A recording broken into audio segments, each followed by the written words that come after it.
నమస్తే అండి.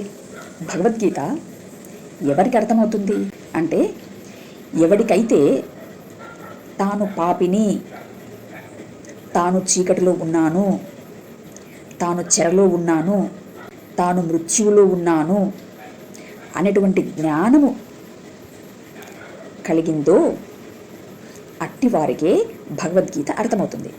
భగవద్గీత 1వ అధ్యాయము 44వ శ్లోకము అదే చెప్తుంది. ఒకసారి నిదానించి చూడండి.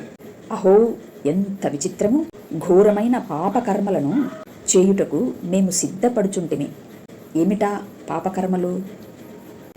స్వజనమును వధించడము పాపము అని అర్జునుడు అనుకుంటున్నాడా? లేదు సుమా. రాజ్య సుఖమును అనుభవింపవలెను అనటి దురాశ చేత స్వజనమును వధింపగోరుచున్నాము అని సెలవిస్తున్నాడు. అంటే అర్జునుడిలో మర్మమయ్యున్నటువంటి కామము పడిగవిప్పినటువంటి క్షణమిది. నిద్రిస్తున్నటువంటి కామము అతిథిగా పడగవిప్పినటువంటి క్షణమది. తన లోపల ఇట్టి ఆలోచన ఉన్నది అని తనకే తెలియనటువంటి అర్జునుడు రాజ్య సుఖమును అనుభవింపవలెను అనేటువంటి దురాశ చేత యుద్ధము చేస్తే పాపము కాదా అది? క్షత్రియుడికి ఆ మాత్రం ఇంగితం ఉండదా? అట్టి విద్యను వారి గురువులు నేర్పిండరా? అక్కడ స్వజనమును చంపితే పాపము అనే క్షత్రియుడికి అట్టి నియమం ఏమైనా ఉన్నదా? లేదు.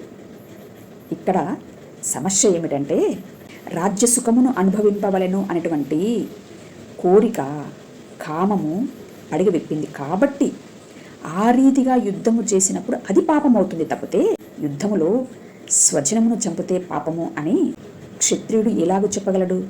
కాబట్టి తనలో ఉన్నటువంటి ఆ పాపమును తాను గుర్తించినాడు కాబట్టి ఆ పాపము వలన వచ్చినటువంటి మృత్యువు ఆ యుద్ధ భూమిలో అర్జునుడిని కృంగచేసింది. ఇదే సర్వధర్మాన్ని పరిత్యజించి సంపూర్ణ శరణాగతి కోరినటువంటి క్షణము.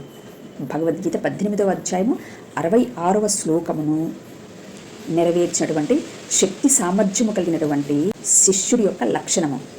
ఇంతకు ప్రాణము నీరైపోయినటువంటి ఇట్టి క్షణములో, అనగా చీకటి కలిగినటువంటి ఇట్టి క్షణములో అర్జునుడికి కావలసింది వెలుగు, అనగా ప్రాణమే. దీనిని దేవుడు తన కృప ద్వారా అనుగ్రహిస్తాడు. ఏ విధముగా దానిని అనుగ్రహిస్తాడో, ఎవడు అట్టి ప్రాణ ప్రదాత అయి ఉన్నాడో, వారి లక్షణాలు ఏమిటో అదంతా వివరించడం జరిగింది భగవద్గీతలో. ఏమండి? అనగా ఏనాడో భగవద్గీత సువార్తను ప్రకటించింది అని అనుభవపూర్వకముగా మేము కన్నవారమై సమస్తము మావే అని క్రీస్తుని ప్రకటిస్తున్నాము.